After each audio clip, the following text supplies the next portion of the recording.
Good pronunciation as well. Right. Well, good morning. Good morning. Now, thank you very much for coming along. And we are really grateful to your willingness to give us evidence to this inquiry into the EU's global approach to migration and mobility and related matters. I'll just run through some routine matters if you don't mind now. As you know, the session is open to the public. A webcast of the session goes out live as an audio transmission and is subsequently accessible via the parliamentary website. A verbatim transcript will be taken of your evidence, and this will be put on the parliamentary website.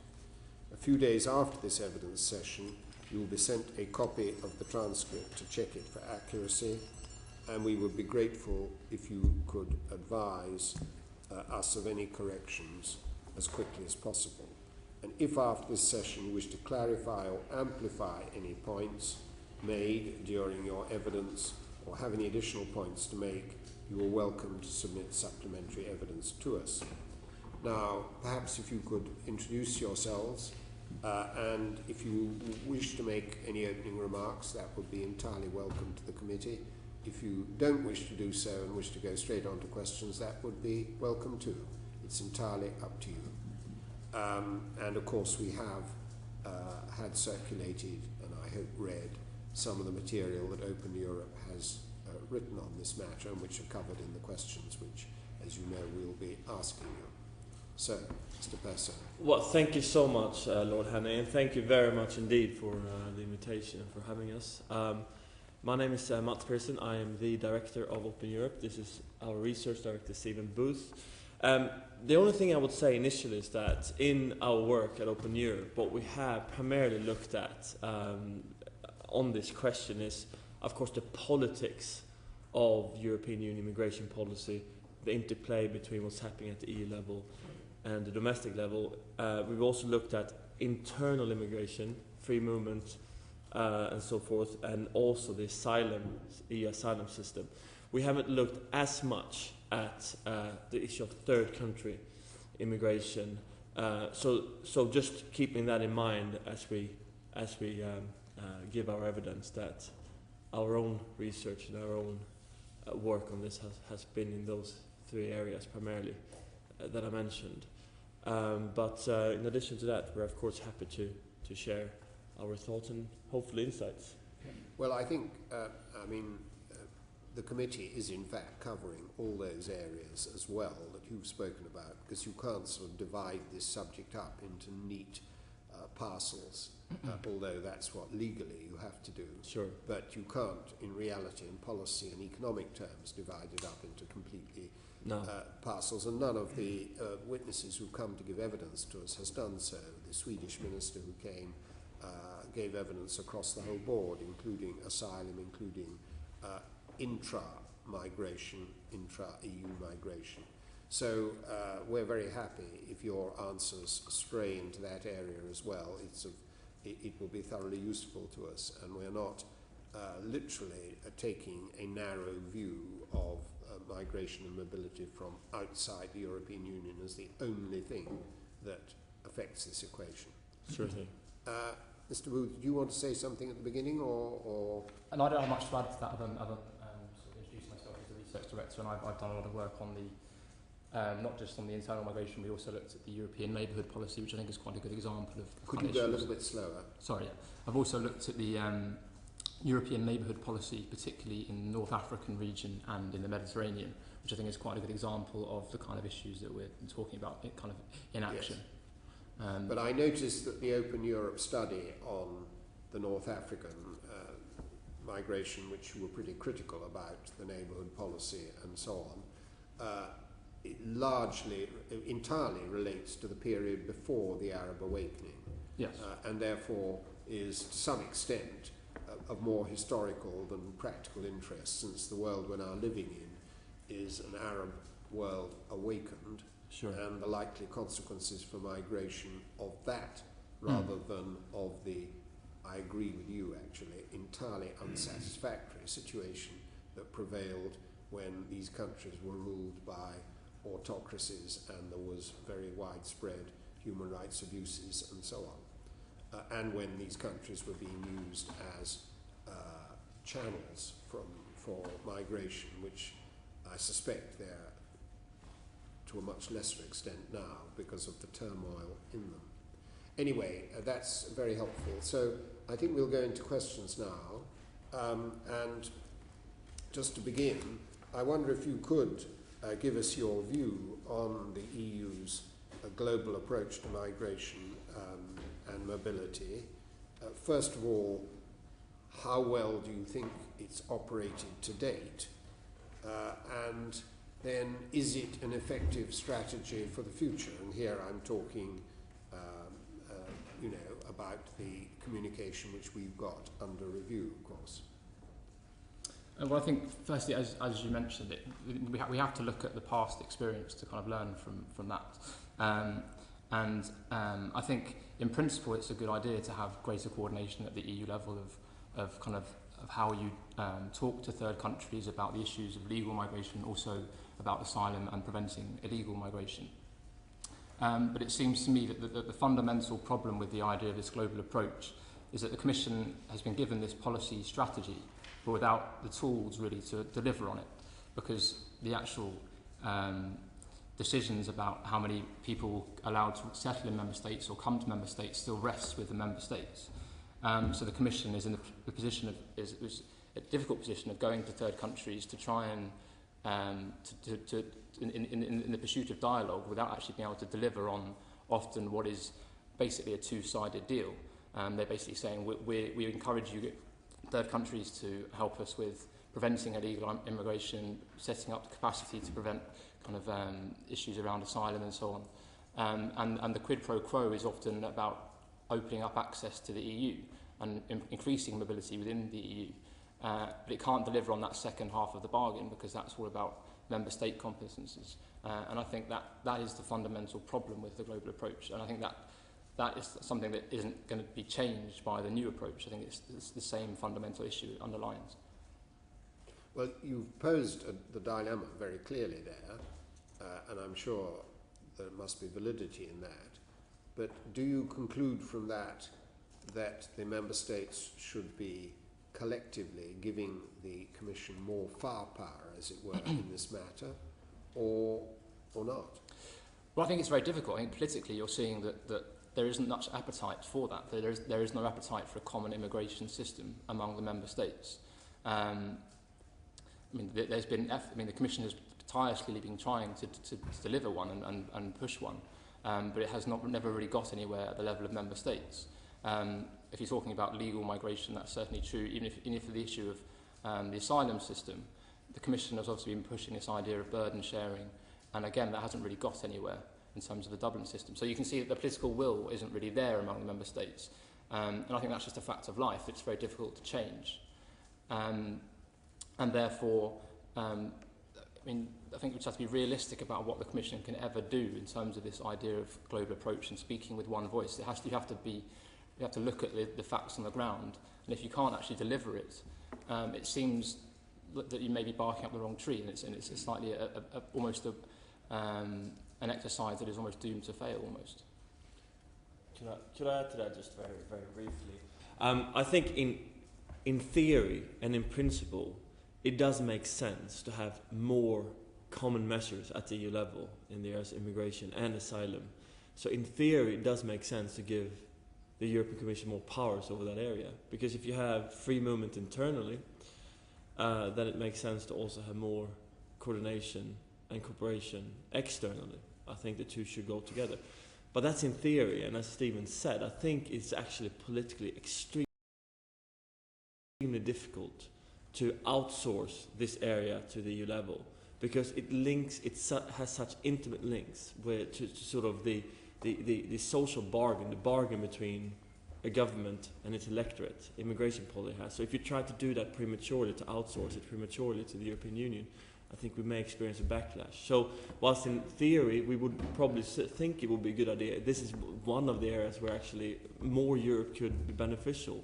But in practice, unfortunately, that will always come up against, as Stephen said, political realities, and trying to sort of artificially push it may create a democratic backlash. And we have to be very careful about that. But what you call the political realities are certainly, I wouldn't disagree with you about the political realities today, but they're not necessarily the political realities of tomorrow or 5 years' time or 10 years' time. No, quite.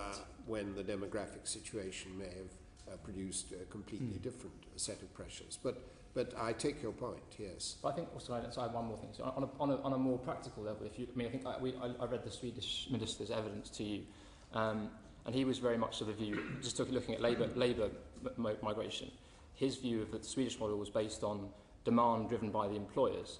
So very much these are the skills we need, therefore these are the kind of people we need.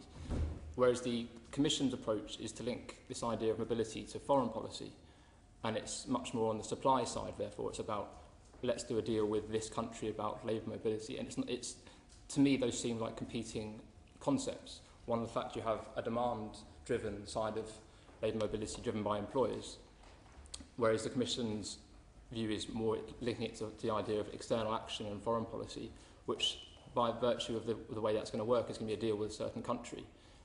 So therefore, I think that offers, again, shows a competing objectives between what the member states ideally would like in terms of the labour market model they're pursuing, and what the Commission would like to do as a sort of one-size-fits-all EU speaking as one voice to the rest of the world, or particularly a third country.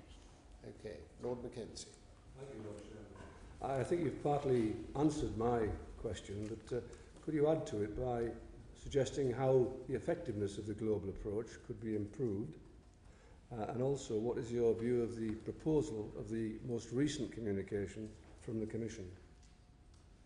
Well, I think in terms of improvement, I think the only way it can ever be really effective, because I think it always will come down to this issue about we offer you something and we'll give you something in return. Therefore, I think the only way to make it really work in practice is to have, as we've said, to have some kind of offer to put to people on the table before you go to speak to them, more or less, and say that we can grant you access on these terms to these member states. Maybe it's a group of member states goes to a third country and says this is the deal we're prepared to give to you. But without that carrot, or if you like, the Commission can really use that. There's difficult. You're always going to find it difficult to then do the other side of the coin, which is what a lot of other member states, I think, are really what relies behind the motivation of the member states is about the ideas of preventing illegal migration and trying to address the issues of why the push for migration in the first place, the situation in the countries we're talking to about democratic reform, economic reform, and those kind of things. So I think without any hard cash, if you like, to put on the table from the EU side, I think it's going to be very difficult to make it effective. Thank you.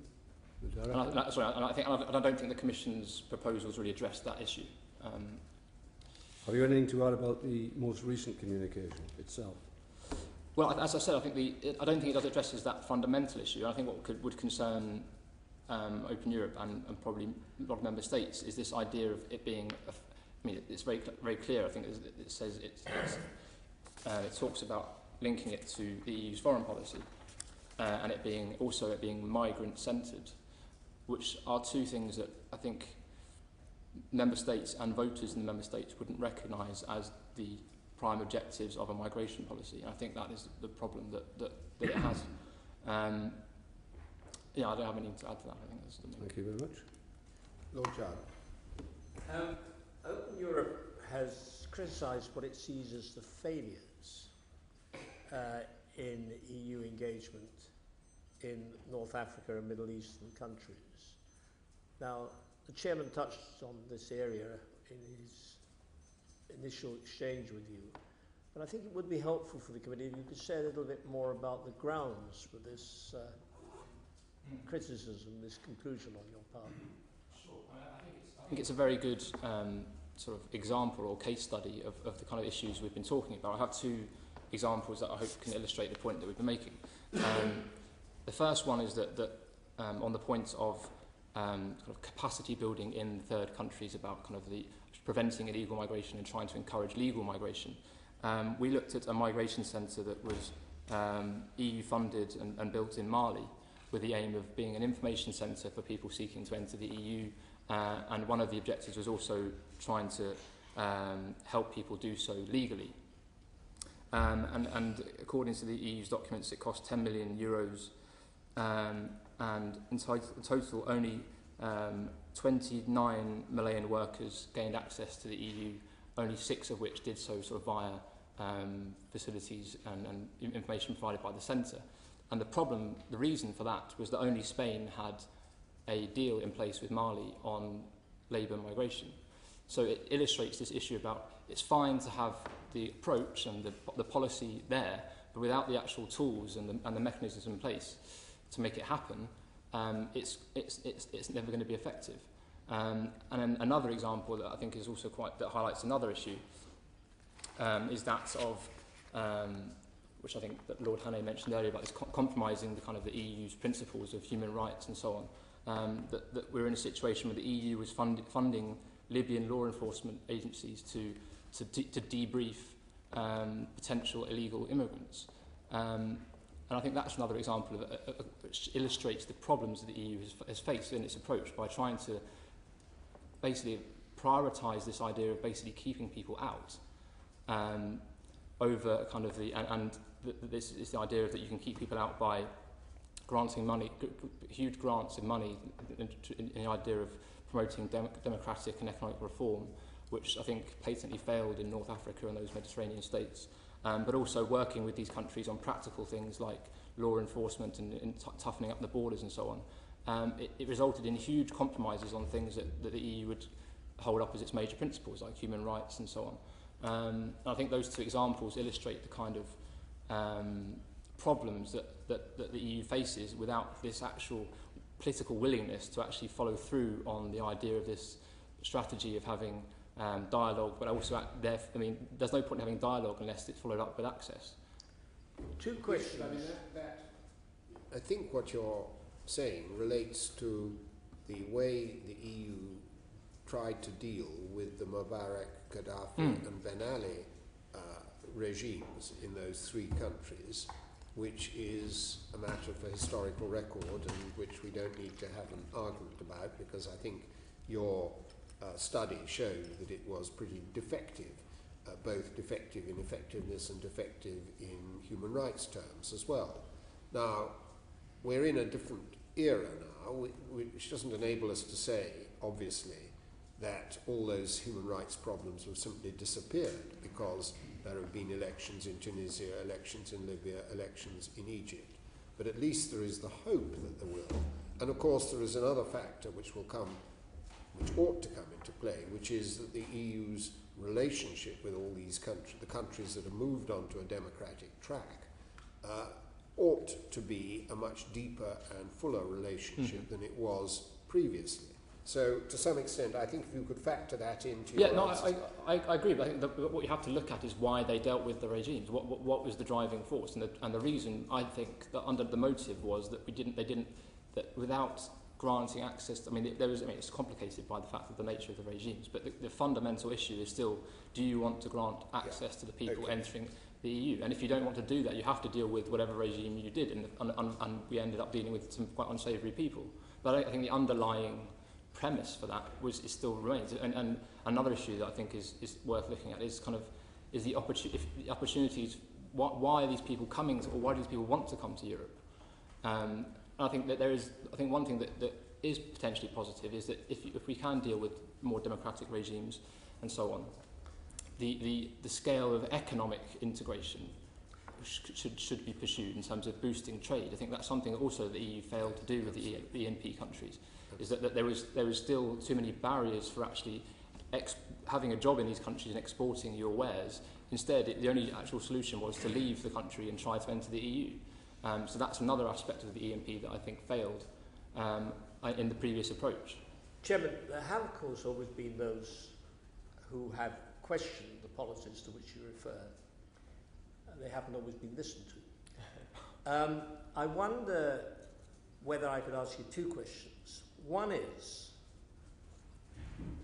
how far you are really arguing that this misguided approach has come from within the EU professional entity, or how far it is the result of policies of individual member countries, and how far they are prepared to go in a common approach. Secondly, whether in fact what is happening is a failure in strategic leadership, a failure to spot that Europe's interests lie with the people of the future, and that while human rights and all this matter tremendously, it's also a matter of being realistic about what is actually going to prevail and making sure one's coming to terms with this and easing the new future in with as little disruption as possible. There will be disruption, but as little as possible. Yeah. Two very good questions. I think that on the where the failure lies or laid, I think it is the problem fundamentally, as we touched upon, is that when you have 27 member states lumped together, there will be very diverging views on what the common approach should look like.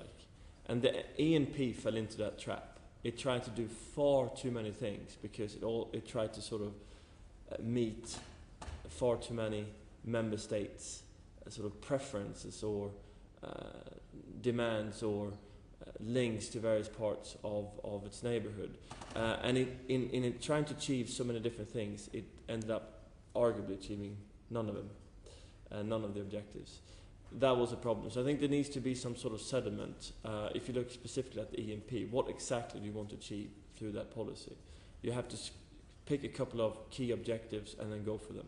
You cannot achieve everything. It's not realistic.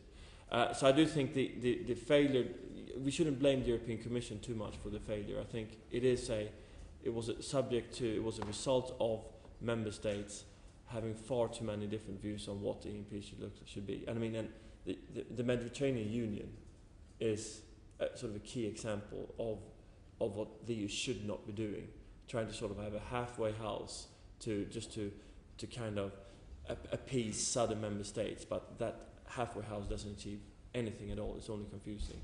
That one could be scrapped altogether. It just shows that you need to inject some policy substance into what you do, not to have sort of a token measures.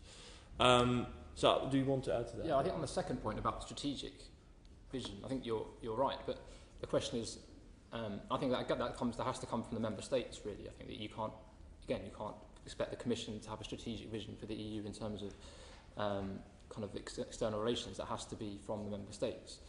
And I think that comes down to this issue about EU foreign policy on the one hand, and also just member states' issues about immigration on the other. I mean, the UK obviously has cultural links to other parts of the world that are much stronger than to the North African and Mediterranean. So its discussions, the UK's discussions about immigration are probably going to tend to focus on the subcontinent and so on, rather than North Africa and the Mediterranean. If you're talking about kind of issues about are we getting enough young people who are willing to do work and so on. Obviously, the Mediterranean is still a huge foreign policy issue, and the UK will have an interest in that, as Libya showed. Whereas for countries like France and Italy, it's both, because they probably have closer links to these countries on a cultural level and a historical level. Chairman, if I may, you're mentioning cultural, but wouldn't you say that I don't want to go a leading question, but would you say that one of the great difficulties has also been that a number of member states have very specific economic interests in the existing regimes in the short term, and that this has been a driving force in what's gone wrong? Well, I think that was obviously key when you kind of saw the links between some of the regimes and figures in the member state governments and so on. I think that's true, and I think that will remain to be the case. I mean, that's one of the problems with EU foreign policy more fundamentally, is that you're always going to have those issues. And I think that's the difficulty with the Commission has with linking foreign policy and immigration, when I think Britain's interests are going to be different to those around the Mediterranean on both those issues. So you're mixing up a whole host of different questions in one document, which is also looking at 4 different types of immigration. or migration. So it seems to me like a very confused document, which doesn't seem like it's going to, and given that, it seems very unlikely that it's going to resolve any of the issues it raises. Lord Richard, I'm saying it's a very confused document. It's a very confused situation the document's trying to deal with. Sure, it's not an easy question. You said a little earlier that the EU, and particularly the Commission, should pick 2 key objectives and go for them. Which ones? The Which EMP, ones? Yeah. the EMP policy in particular, I think they should go, on the EMP specifically, they should target trade first and foremost. Trade. Trade, absolutely. I think that is one of the key areas where the EU actually can make a difference, because the Commission, remember the Commission, that's an area where the Commission actually has a very strong level of competence, so that's where the Commission can act. Trade. For the second. The second one would, I would think, would be.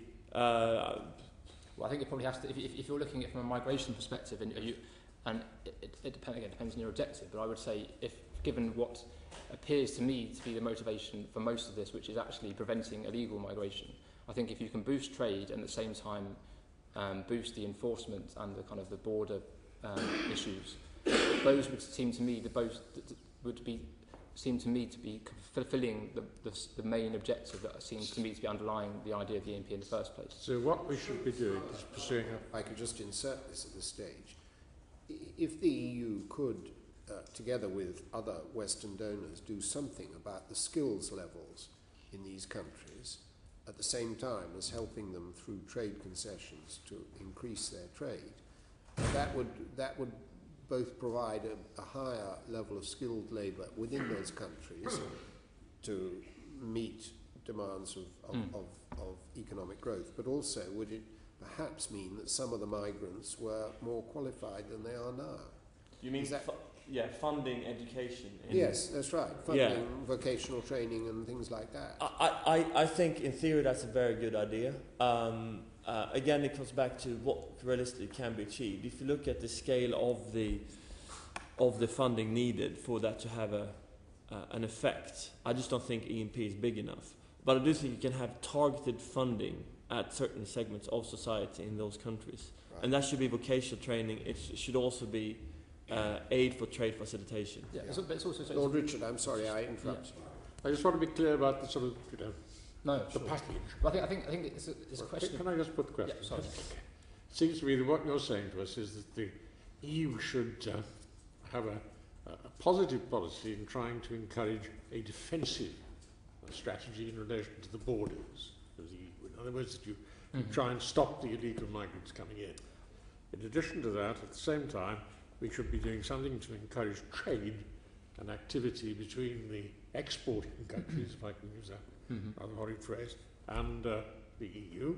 And also we should be trying to do something for education inside the countries that are sending people out, so that the people that they do send out, the ones that the EU is prepared to accept, are better qualified to do the skilled jobs that they want to do. Now, is that the broad package? Well, can I just qualify that? What I meant was that if you're, I think the first question is, what is the objective? Do you want the people to stay there, or do you want them to come to the EU?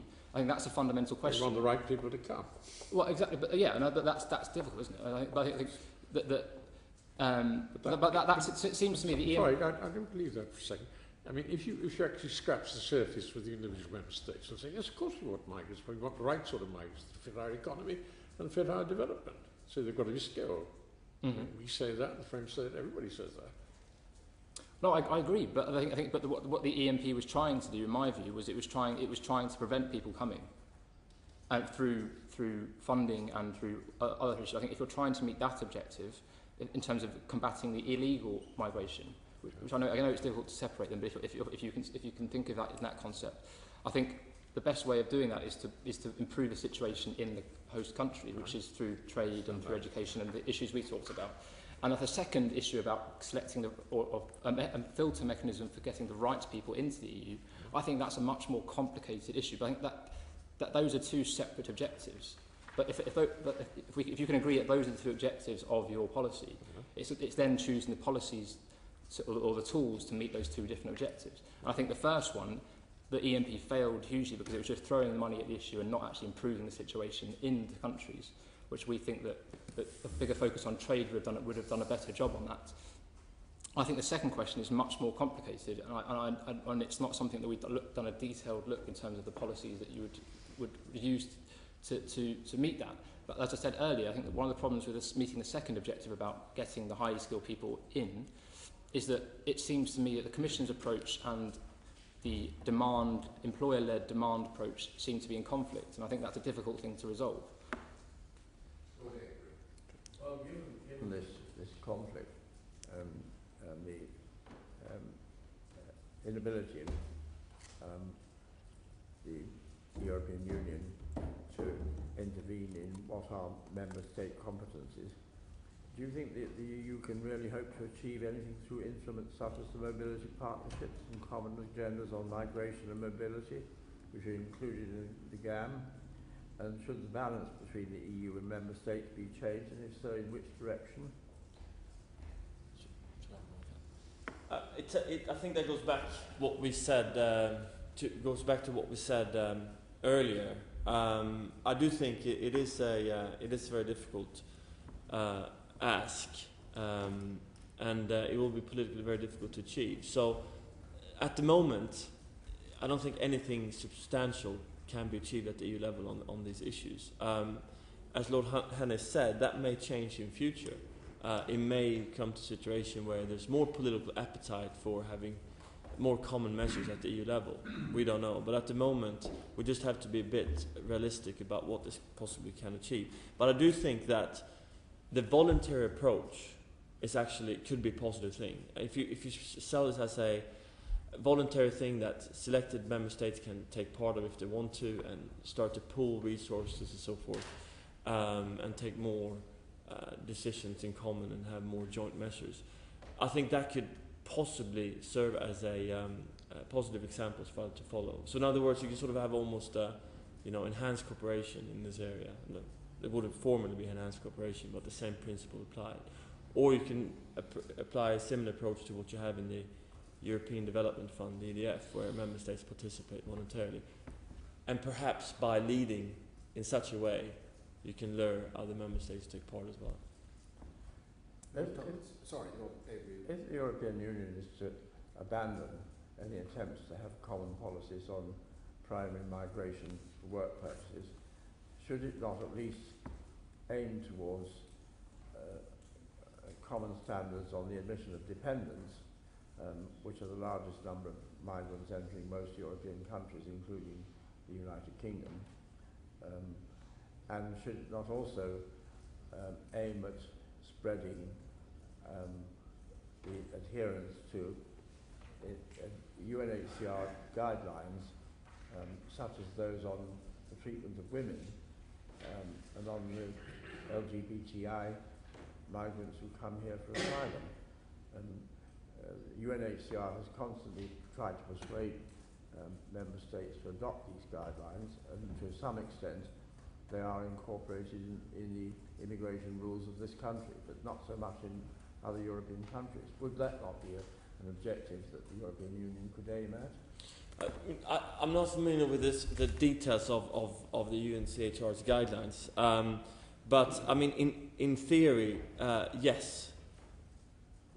I mean, this is an area where the EU should strive to achieve. I mean, better reception conditions, for example. I mean, that's an obvious one. I mean, of course, there are a few of us that will be against better reception conditions for asylum seekers. So I think that's a very useful forum for the European Union. Now, whether you politically how much you can legislate in common in that area, I don't know. But as an aim, yeah, sure enough.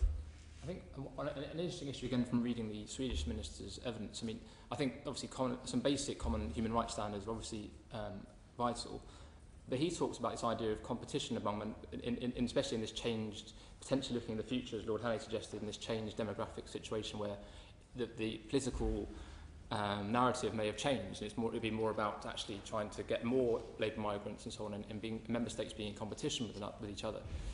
I think the point he made was that issues surrounding labour mobility, like around the rights for family members and so on, that may be an incentive for member states to offer more in terms of than other member states in order to attract migrants.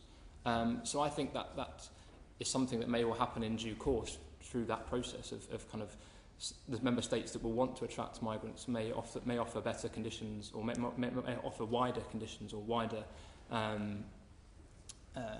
access for family members and so on, and that may be a way of creating competition within the member states. I don't think necessarily you have to have a uniform approach above and beyond the basic human rights that we all kind of expect.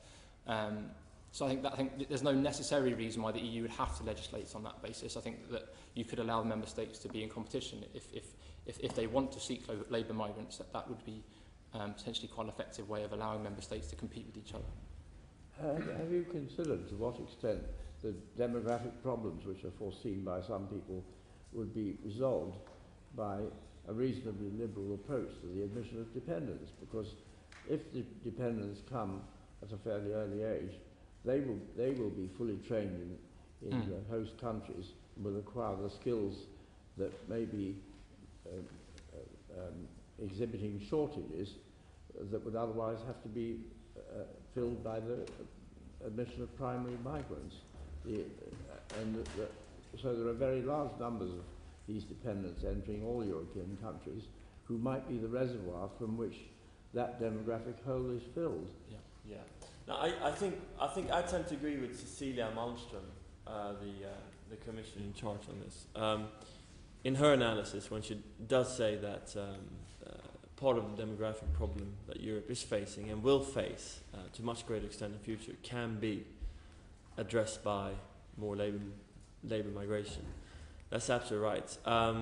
Now, as I think maybe you can explore in more detail, I think you should be careful with how you use that though, because first, Europe has to be a bit careful in how far it pushes that argument, because it's not in Europe's interest to sort of have people educated in various different countries, have these countries face that cost, and then they just migrate to Europe. I mean, that can achieve kind of brain drain in various quite important countries on Europe's borders, for example. That's not in Europe's interest either. Secondly, I would say that it won't solve the entire problem with unfavourable demographics. Of course not. I mean, can only be part of the solution to that. Migrants will get older as well eventually, and Europe will have to boost its own skills, sort of its homegrown skills, if it wants to compete in the global arena as well. So, in principle, it's absolutely correct analysis, and I think that's something that Europe has to look at. And Sweden, for example, is very keen on this. But we also have to be realistic, what it does to potential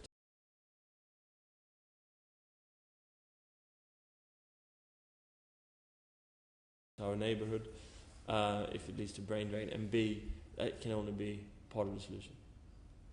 Lord Tomlinson.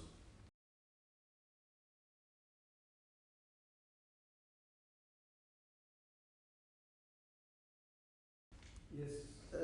I'd like to refer you back to an argument that Openeurope have in the past made. You know, when you've argued that the UK government pick and mix approach to cooperation in EU asylum policy, now, and I quote, draws a healthy degree of cross-party consensus and should remain in place. Do you believe that this approach either does or could undermine the UK's influence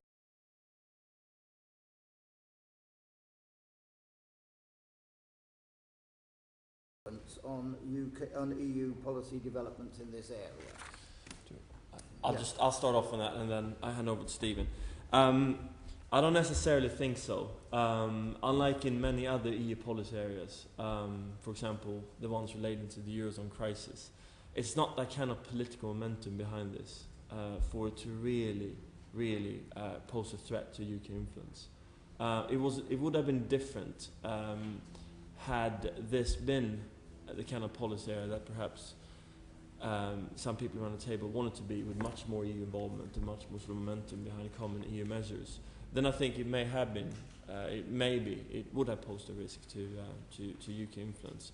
But at the moment, it's just not. It's a bit of I would say, sleeping dog, or at least it's quite passive policy area. So I don't think there's much evidence for that. But you seem to be arguing earlier that this is an area of policy where the EU, if it did have more power, rather than the dispersal of power between the EU member states, could have a more effective policy.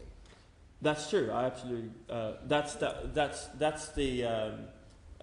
sort of the theoretical side of it. If that happened, then X would follow. But I think there are so many political hurdles to that actually happening that at the moment it doesn't pose a threat to UK influence, because the politics of it is such that it just won't move in that kind of direction anytime soon, I don't think. I think one more thing I'd add to that in terms of the big picture thing is obviously the UK isn't part of Schengen, so that adds another different dimension to the level of integration the UK is ever going to have in this area of immigration and so on. If it's not going to take part in the Schengen building measures in terms of visa policy and so on, there's always going to be a limit to the influence it can have. And I think on the issue of asylum, it seems that successive governments have taken the view that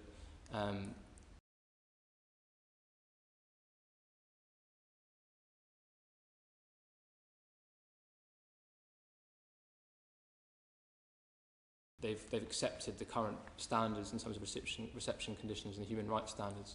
But in terms of future integration, it seems that both governments were only interested in the Dublin system, which is effectively a way of moving asylum seekers or failed asylum seekers from the UK back to the state they first arrived in the EU. So that, again, that's a defensive measure, if you like. And that seems to be one that has cross-party support. And on a practical level, there are obviously issues about how effective that system will be in future, given what the ECJ has ruled in Greece and so on. I think that's something that will have to be looked at in terms of whether that system will actually function in the future. And I think there are also examples where the UK has taken part. I mean, again, this depends on what the objective is. But if you take the government's view, and I think the previous government's view, that the UK's main interest is in about capacity building and defensive measures, most of that comes down to money. And if the UK contributes, I think it will continue to have leverage on those issues if it wants to cooperate on those things. For example, on Frontex, although it isn't formally part of the Frontex structure, it does take part in missions and has cooperated outside of the structures. So I think it depends. I think on the practical level of what the government seems to want to achieve, I think its leverage is still there. And I think the influence over other areas that probably seem to be of limited interest to the government. So I think that those are the two aspects to it. Security policy actually had one of its objectives, which is to make Frontex more effective, which is interesting for a country which isn't actually participating. No, yeah, I mean, that's true. I mean, there's that issue. But it was very striking. No, I think so, that. I mean, I happen to think that that's a completely correct conclusion to have reached. That Frontex is of real value to this country, because we're not usually the country of first migration. But it is interesting, and what you say is really in support of that. Indeed, I think. Yes, Lord Thomas. If I can ask a supplementary question which slightly widens it.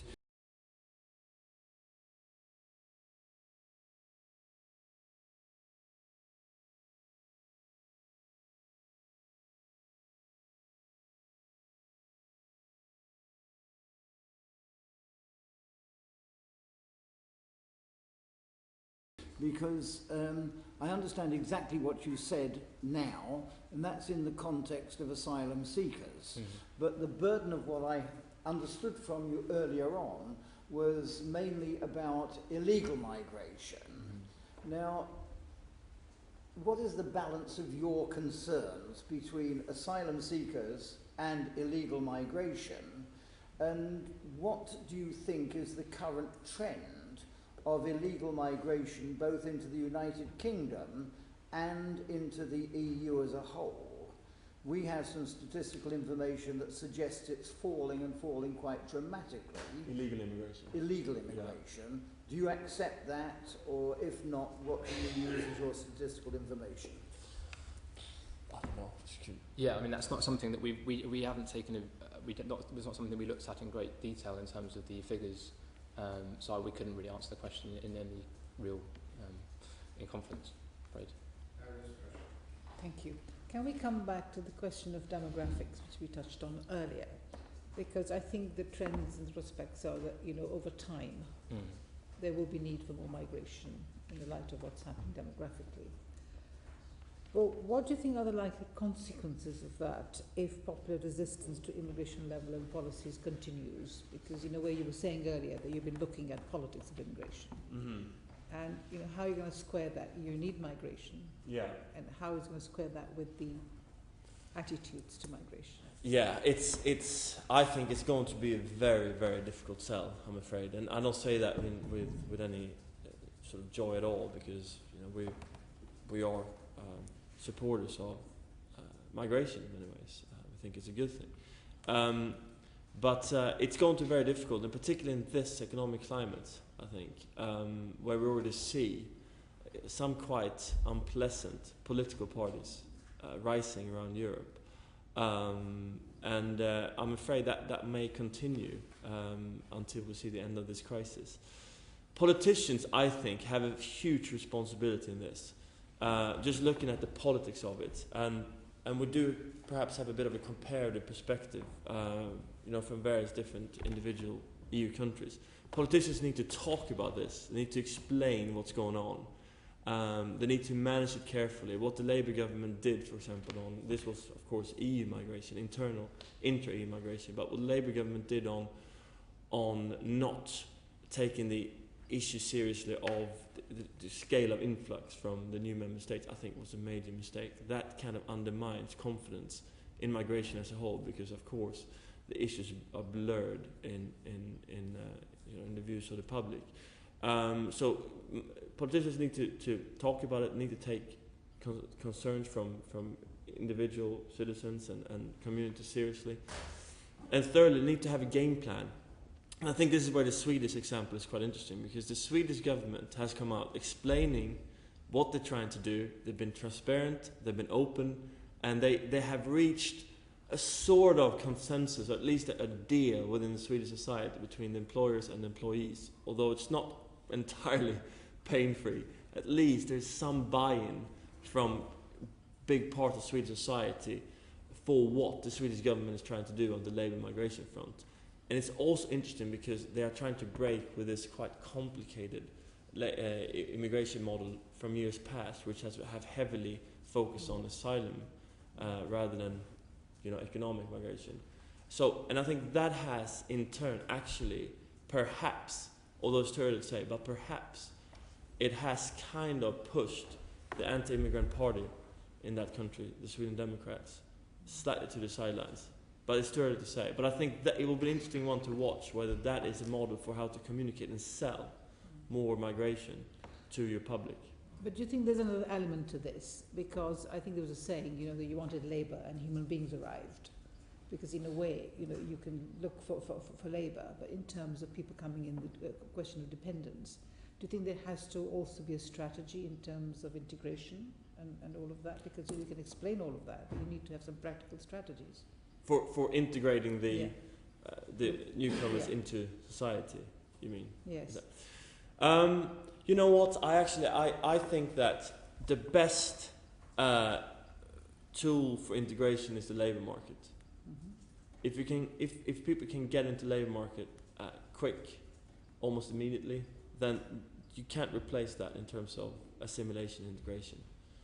It's when you have that sort of, if you have a big migrant population which is sort of outside the labour market, or in very sort of small pockets of the labour market doing very sort of a limited number of jobs, I think that's when you have segregation and problems of integration. But of course I do think it is necessary to have at least a basic idea of what kind of integration process you will want to see. But for example, start talking about language requirements before entering the labour market and stuff like that, I think is, of course for some jobs you need that. I mean, doctors, for example, will have to have certain language skills and so forth. But to have to pass like a language test before you can enter the labour market for example, I think is the wrong approach. I don't think it has worked in Sweden previously. I don't think it will.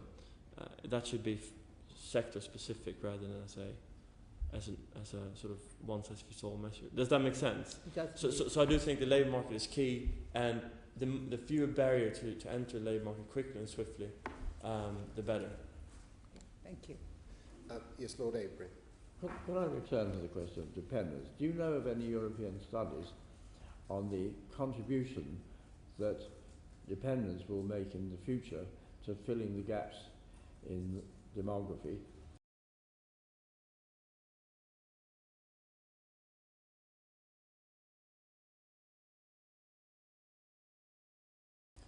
Because obviously, if children come here to join primary migrants, they will be educated in English, and similarly in the other European countries, they won't have to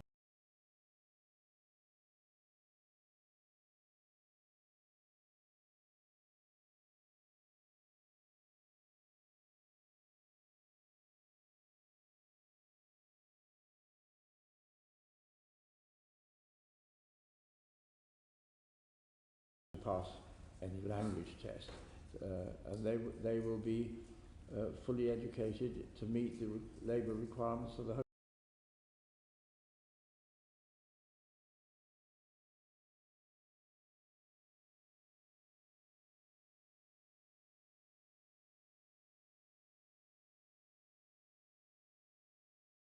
Those countries.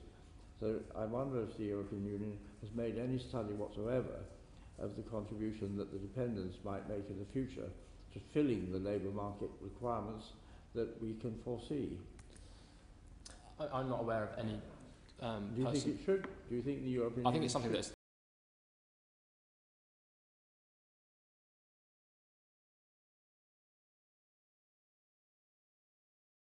It's certainly worth looking at. Yes. Given the number of studies that the Commission produces every year, I think that will be worth it. Lord Thomas. Mine was exactly the same question.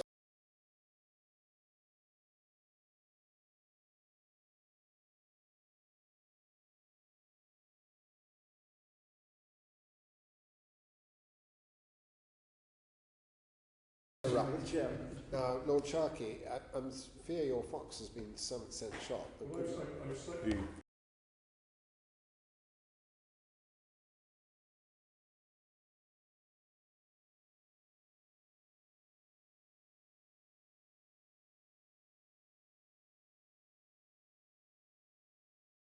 Recoming to my fox. Right. You have talked quite a lot about Sweden. Yeah. But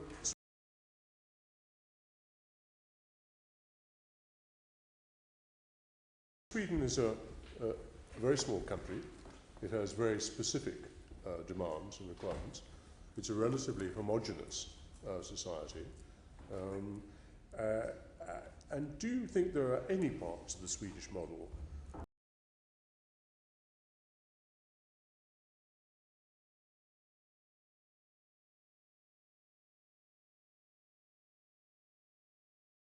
that really are transferable to large member states?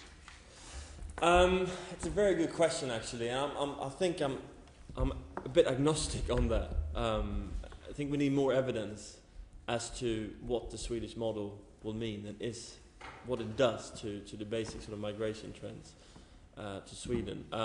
It's still early days. Remember, it was quite recently when the coalition government in Sweden actually introduced this. So we don't know yet. In principle, I don't see why it would not work in a bigger country if you have a more demand-driven policy on labour migration, where the employer, where business stand more in sort of the centre. I was thinking rather more of the difficulty in obtaining a consensus amongst the existing population of a large country about accepting the kind of Swedish model. A political consensus. It's tricky because if you look at Britain, for example, obviously what you have in Britain in terms of economic migration is primarily intra-EU. So in that sense, I think you already basically have a situation in Britain where economic migration is you know, it's complicated and it has created some public backlash, but it's sort of accepted in a way. I mean, it's something that Britain already lives with. Whereas in Sweden, it's actually new. It's basically new. Sweden had it in the 1960s when Southern Europeans came to Sweden. Since then, it's been very asylum-driven. So for this is actually something new in Sweden, whereas in Britain, it's something that has been the case for quite some time. And in the UK, you see it already, sort of, kind of, I think, with non-EU migration, although the quota system, of course, complicates that. So I don't know, to be honest. It's a complicated question in Britain, and immigration is a toxic issue here. It may be difficult, but with the right sell, with the right pitch and the right economic climate, maybe it will work for Britain as well. Yes. Thank you, Lord Chairman. You recommend that the government seek to negotiate a reversible option in this sector to prevent future governments being bound by the decision of their predecessors. Now, I'm no expert on this, but this seems to strike right at the root of the opt-in and the opt-out procedures. Having said that, do you believe this is a realistic aim, and would it not create significant uncertainty for those covered by the legislation and for other member states? Well, we actually didn't recommend it as a firm option. We said this is something that could be explored. I think what we said in the report is that this is probably one of the few changes that Britain could make to the current arrangement. Will it be politically difficult to achieve? Absolutely. It will be difficult. Will it lead to uncertainty? Probably. Will it happen? Probably not. But it's certainly something that could be kept in mind and explored as an option to what we have at the moment. And a little cruel if I suggested, therefore, that your line of argument is that it's a pretty undesirable thing to do, but it's being driven by politics. The reversible opt-in. The idea of reversible opt-in, yes. It has no real advantages, practical advantages, other than meeting a particular political demand. Well, it's giving it. I think the advantage will be giving it more democratic legitimacy. If you can say this is reversible, as if the electorate makes that democratic decision, then this can be reversed. I think that will be the only, and with the hope that, if it's a good arrangement, it wouldn't. But I think that is the main advantage. It's just a sort of it's political and democratic buy-in. And I think probably a more important thing that could be done as a priority and within the UK is to have more oversight of the opt-in in the first place, which is something that I'm sure that other committees have looked at and so on. But that's something that we think is very important, is that the government does not have the sole responsibility for opt-ins. It should be a parliamentary decision and go to a vote. I think that would do a lot to improve the democratic legitimacy of decisions to take part in these types of measures, because up to now it has just been a government decision. No, that's not the case under the agreements that the then Labour government made at the time of Lisbon ratification, which was that opt-ins would be submitted to a parliamentary process which could, up to and including the taking of a vote. But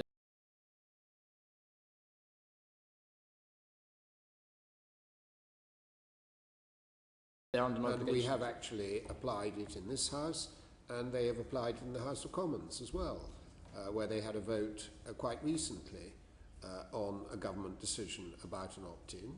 A very small minority voted against, but nevertheless they had a vote. And we had absolutely no opposition at all to our proposal in this House that we should opt in to the Proceeds of Crime Directive. The government didn't do it yet, or has not at this stage done it, but there was a perfectly good parliamentary process. We wrote a report that was debated in the House. It was it's what are called the Ashton and Liddington undertakings on opt-ins, which are now in full force, actually. They may not have been noticed by anyone, but they're there. We were very heavily involved in pushing for a greater scrutiny, but it's still the fact that the government is under no obligation to put it to a vote, and we think that should really... Yes, it is. No, I mean, they've accepted an obligation. They have, if I understand the Ashton and Liddington undertakings, they have accepted that if either house wishes to put their views to a vote, the government will enable time, in government time, the government will enable, and within the time limits laid down for opting in, they will do that. And if they have to accept it, Chairman, I think I'm right in saying, as I remember the discussion on that had they not done it, there would have almost certainly been an amendment to the ratification bill, and that would have meant the bill going back to the House of Commons. Well, it was negotiated between... So it was negotiated... Baroness Ashton, who was the leader of the House, and the and the EU Select Committee here. That was how it happened. But it does strike me from that perhaps you might like to consider doing a little bit more research into how this system... It is evolving all the time. Each instance that comes along is handled in a slightly different way, but it is a live animal. Mm-hmm. Believe me, I have looked at this. I'm happy to write to you afterwards, but as I understand it, the language is actually pretty woolly. It's about something about significant parliamentary interest. I think there's no point arguing it now, but I think that the issue of whether the government is actually obliged to put every opt-in to a vote is still not necessarily certain. Perhaps I could just without prolonging it, because we must finish now, but if point out to you, significant parliamentary interest is in the hands of us, the committees. That's to say, we decide whether we will write a report to the House on an opt-in proposal, not the government. We decide that, and the government has committed itself to the fact that if we write such a report and ask for a debate and ask for a vote, we get it. That's great. Then the next step is to make so it's not. It isn't in the hands of the government. Okay, the determination as to whether it's a significant interest is not in the hands of the government. It's in the hands of in this case, of parliamentary committees. The other end is slightly different, but it's a parliamentary committee. Well, thank you for clarifying that. I still think, as a matter of course, it would be not just for the process of parliamentary colleagues having to actually face up to the opt-in decisions as they come and actually be aware of them, because unless it is referred to a debate, they won't be aware of them. So I think that as a matter of course, that should be the process. I mean, that's what we're arguing. What you're asking for is like an affirmative resolution procedure where the government has got to table a resolution and it has to be voted on, irrespective of whether or not the select committee has looked at it. It's very simple. It should be voted on every single time. Yes. Would you agree scrutiny of these matters will always be most effective in the context of the level of public information? And the trouble is that I do ask you to consider that the public is ill-served by the media, who totally fail to cover the processes when they're operating in their detail. Well, I don't think we should. I certainly would criticise Openeurope for that, because you publish a great deal of material, and much of it is very well researched. Thank you. And so you are contributing to the public debate, in my view, although I don't share all your views, as you know, in a thoroughly useful fashion. And that's how it should be. But what I draw from this conclusion about the question about the reversible opt-in, is that perhaps when you said that you thought this was a good or possible idea, you hadn't fully appreciated how much the changes that were introduced at Lisbon actually provide for national parliamentary oversight of this opt-in, opt-out system. Anyway, I'll leave that thought with you, and who knows, you may write another report. No, but I think, to be honest, as a matter of, it's very, very simple. Every single time there's an opt-in, there should be an automatic vote. Yeah. Because as much respect as I have for people in Parliament and peers and MPs, it does take a lot of work to look into this stuff, and I think if you actually have that automatic vote, if you know that it's coming, then it will be subject to the same type of, and if talking about media, you know, you can actually have a quite high profile votes covered by media, but if it's sort of under the radar and someone has to pick up on it for it to be picked on a vote. I mean, not one newspaper has picked up any of the things that we've done on this in the last 2 years. No, it's and yet we've been applying a new system in, I think, a reasonably rigorous way, and will continue to do so. Yeah. Anyway, thank you very much for coming along this morning. It's been of great value to us, and I think we've got lots of material from your testimony which will be of use to us. So thank you. Thanks very much for having us. Thank you.